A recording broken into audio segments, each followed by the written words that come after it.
Salutations les gueux. Bon, la deuxième journée de la Coupe du Monde vient de se terminer avec un putain de méchant match. Vraiment. Bon, on va parler des deux premiers matchs, on va parler de tout ce qui s'est passé aujourd'hui, donc des deux premiers matchs aussi. Mais on va surtout parler de ce Portugal-Espagne qui est exceptionnel. Le 3M CDM numéro 2, c'est parti.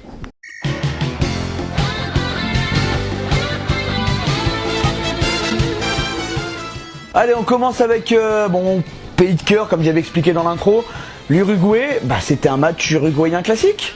L'Égypte sans Mo Salah, ça manquait d'imagination. Très belle mi-temps des Égyptiens, vraiment une très très belle mi-temps des Égyptiens. L'Uruguay, Suarez a une occasion énorme. Il la rate en première mi-temps et il y en a une autre énorme en début de deuxième mi-temps. Cavani met un coup franc sur le poteau. Et en fait, l'Uruguay, c'est une sorte de boa constrictor.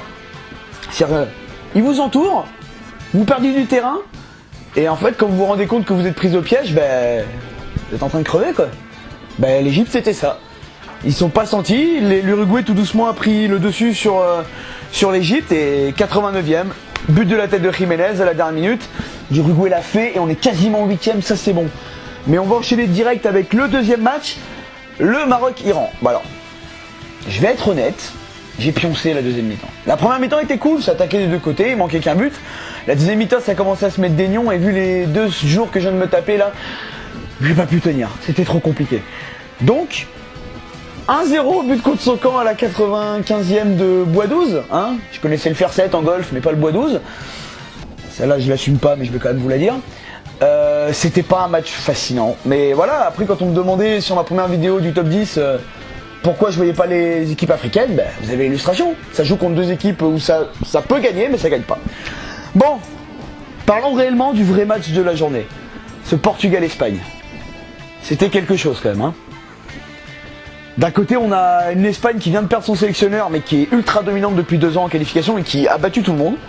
De l'autre, on a un Portugal qui, cette fois-ci, a un Ronaldo à 100% de ses capacités et avec quelques joueurs qui ont explosé depuis leur titre à l'Euro, quoi. Donc, ça a donné une opposition dantesque. Dantesque.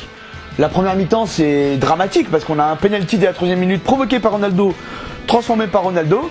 La réponse du mal-aimé Diego Costa qui met à l'amende, toute la défense portugaise. Derrière, on a une ultra domination espagnole qui s'installe. Début de deuxième mi-temps, l'Espagne toujours pareil, tellement forte. Silva, c'est énorme. Iniesta, c'est une merveille. Isco, j'en parle même pas. Diego Costa, il a été étonnamment mobile d'habitude comparé à d'habitude. Et là, ils mettent 2 buts coup sur coup, une merveille de demi-volée de Nacho.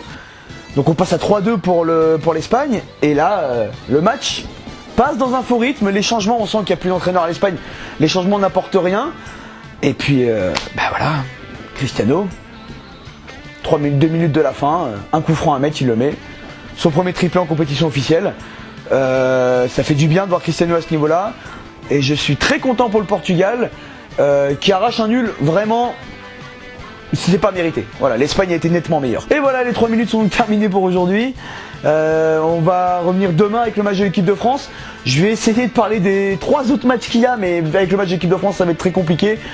Si j'ai le temps, je vous ferai 2 épisodes, un sur l'équipe de France et un sur les autres matchs. Je vous fais des bisous et je vous dis salut les pégus.